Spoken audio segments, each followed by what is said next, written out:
ಬೇಸರ ಆಗಿದೆ. ಡಿಕೆಶಿ ಎಚ್ಚರಿಕೆ ಸ್ಟೇಟ್ಮೆಂಟ್ಗೆ ರಮ್ಯಾ ರಿಯಾಕ್ಷನ್ ಕೊಟ್ಟಿದ್ದಾರೆ. ಡಿಸಿಎಂ ಹೇಳಿರೋದು ಕೆಲವರಿಗೆ ಇಷ್ಟ ಆಗಿಲ್ಲ, ವಾರ್ನಿಂಗ್ ಕೆಲವರಿಗೆ ಬೇಜಾರ್ ಆಗಿರಬಹುದು. ಗ್ಯಾರಂಟಿ ನ್ಯೂಸ್ಗೆ ನಟಿ ರಮ್ಯಾ ಹೇಳಿಕೆಯನ್ನ ಕೊಟ್ಟಿದ್ದಾರೆ. ಇವತ್ತು ಮೀಟಿಂಗ್ ಇದೆ, ಈ ಬಗ್ಗೆ ಚರ್ಚೆಯನ್ನ ಮಾಡ್ತೇನೆ ಅನ್ನುವಂತಹ ವಿಚಾರವನ್ನ ಕೂಡ ಅವರು ಹೇಳ್ತಾ ಇರುವಂತದ್ದು. ಡಿಕೆ ಶಿವಕುಮಾರ್ ಅವರು ಸ್ಯಾಂಡಲ್ವುಡ್ ಮೇಲೆ ಒಂದ್ ಕಡೆ ಆಕ್ರೋಶವನ್ನ ಕೂಡ ವ್ಯಕ್ತಪಡಿಸ್ತಾ ಇದ್ದಾರೆ. ಸೊ ಈ ಹಿನ್ನೆಲೆಯಲ್ಲಿ ನಟ್ಟು ಬೋಲ್ಟು ಸರಿ ಇಲ್ಲ, ಅದನ್ನ ಟೈಟ್ ಮಾಡಬೇಕು ಅನ್ನುವಂತಹ ವಿಚಾರವನ್ನ ಕೂಡ ಅವರು ಮಾತನಾಡಿದ್ರು.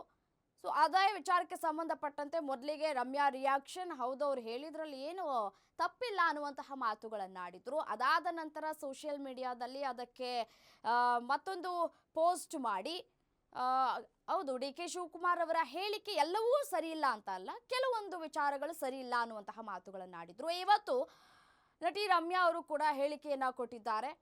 ಹೌದು ಡಿ ಕೆ ಶಿವಕುಮಾರ್ ಅವರು ಮಾತನಾಡಿರೋದು ಬೇಜಾರಿದೆ, ಕೆಲವ್ರಿಗೆ ಬೇಜಾರಾಗಿರ್ಬೋದು, ಕೆಲವರಿಗೆ ನೋವಾಗಿರ್ಬೋದು. ಡಿ ಕೆ ಶಿವಕುಮಾರ್ ಅವರ ಮಾತಿಗೆ ಅವರು ಈ ರೀತಿಯಾಗಿ ಮಾತನ್ನ ಆಡಬಾರ್ದಾಗಿತ್ತು ಅನ್ನುವಂತಹ ಮಾತುಗಳನ್ನು ಹೇಳಿದ್ದಾರೆ.